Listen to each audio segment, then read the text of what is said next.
Praise the Lord. கர்த்தருடைய பரிசுத்த நாமம் மகிமைப்படுவதாக. ஆதியாகமம் 17ஆம் அதிகாரம் 2வது வசனம். நான் உனக்கும் எனக்கும் நடுவாக என் உடன்படிக்கையை ஏற்படுத்தி உன்னை மிகவும் திரளாய் பெருக பண்ணுவேன் என்றார். அல்லேலூயா. ஆபிரகாமை கர்த்தர் ஆசீர்வதிப்பதற்கு அநேக காலங்கள் காத்திருக்க இரக்கம் பாராட்டினார்.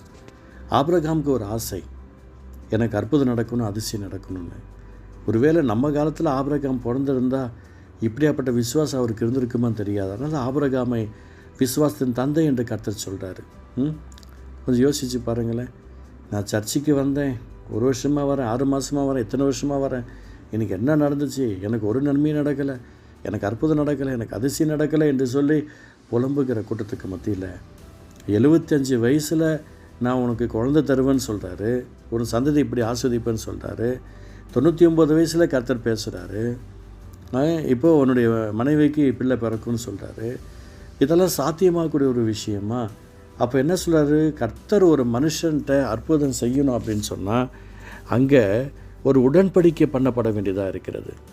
இன்றைக்கி நமக்கு கர்த்தர் அற்புதம் செய்யணும்னு நினைப்பாங்க, ஆண்டவருக்கு உடன்படிக்கை பண்ண மாட்டாங்க. டைமிங்க்கு சர்ச்சைக்கு வர மாட்டாங்க, டைமிங்க்கு எழுந்திருக்க மாட்டாங்க, டைமிங்க்கு வேலைக்கு போக மாட்டாங்க, டைமிங்க்கு சாப்பிட மாட்டாங்க. இன்றைக்கி ஒரு உபவாச நாள்ன்ட்டு வெள்ளிக்கிழமைனா உபவாசம்னு சொல்லி உபவாசம் இருப்பாங்க. 10 மணி வரைக்கும் சமையல்லாம் பண்ணி முடிச்சிடுவாங்க, டிஃபன் முடிச்சிடுவாங்க. 12 மணிக்கு டக்குன்னு 12 மணி ஆனவொடனே சாப்பிட்ருவாங்க. கேட்டால் இது ஒரு உபவாசம். ஒரு உடன்படிக்கை பண்ணணும். கர்த்தர் விரும்புகிற உபவாசம் என்ன அப்படின்றத பார்க்கணும். எனக்கு பிரியமானவர்களே, அந்த உடன்படிக்கை என்பது ரொம்ப அவசியம். நான் உங்களுக்கு சொல்கிறேன், முழு நேர ஊழியக்காரர்கள் அப்படின்னு சொல்லுவாங்க. அப்போல்லாம் ரொம்ப கம்மி தான். ஏன்னா முழு நேரம் ஊழியத்துக்கு முன்னாடி அவங்க வேலை செஞ்சாங்க. எத்தனை மணி நேரம் வேலை செஞ்சுருப்பாங்க? ஒரு வேலைக்கு போகிறவங்க 8 மணி நேரம் வேலை செய்யணும். ஊழியத்தில் இருக்கிறவங்க என்ன பண்ணணும்?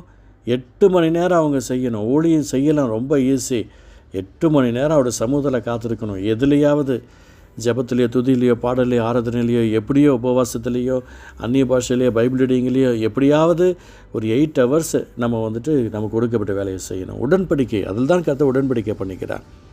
ஒரு குடும்பத்தை கர்த்தர் ஆசீர்வதிக்கணும், காப்பாற்றணும் அப்படின்னா உடன்படிக்கை என்பது ரொம்ப அவசியம். உடன்படிக்கையில் அவங்க அதை நிறைவேற்றணும். அப்போ தான் கர்த்தர் அற்புதம் செய்ய முடியும்.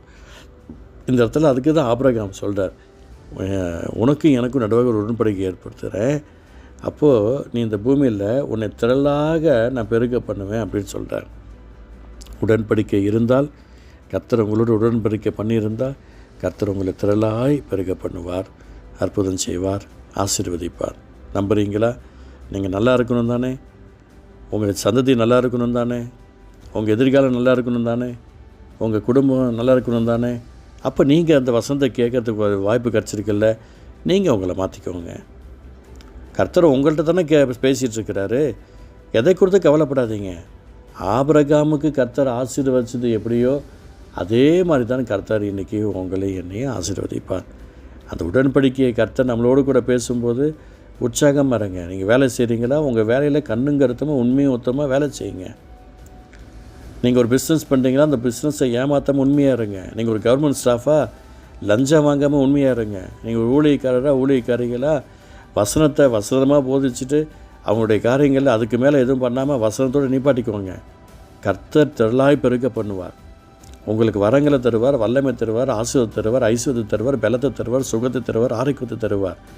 அவர் திரளாய் பெருக பண்ணுவார். குழந்தையே இல்லாமல் இருக்கா? கர்த்தர் உங்களுக்கு குழந்தை பாக்கியத்தை தருவார். ஆண்டவர் உங்கள் ஜெபத்தை கேட்டு கர்த்தர் பெரிய ஆசீர்வாதத்தை தரப்போகிறார். ஜெபிக்கலாமா? அன்பு தகப்பனே, இந்த ஆதியாகமம் 17:2 நீங்கள் சொல்லியிருக்கிறீங்க. அந்த அழகான வார்த்தையின் பிரகாரமாய் ஆசீர்வதிக்க முடியாக ஜெபிக்கிறோம். கிருபை செய்யும். இயேசு நல்ல பிதாவே. ஆமென், ஆமென்.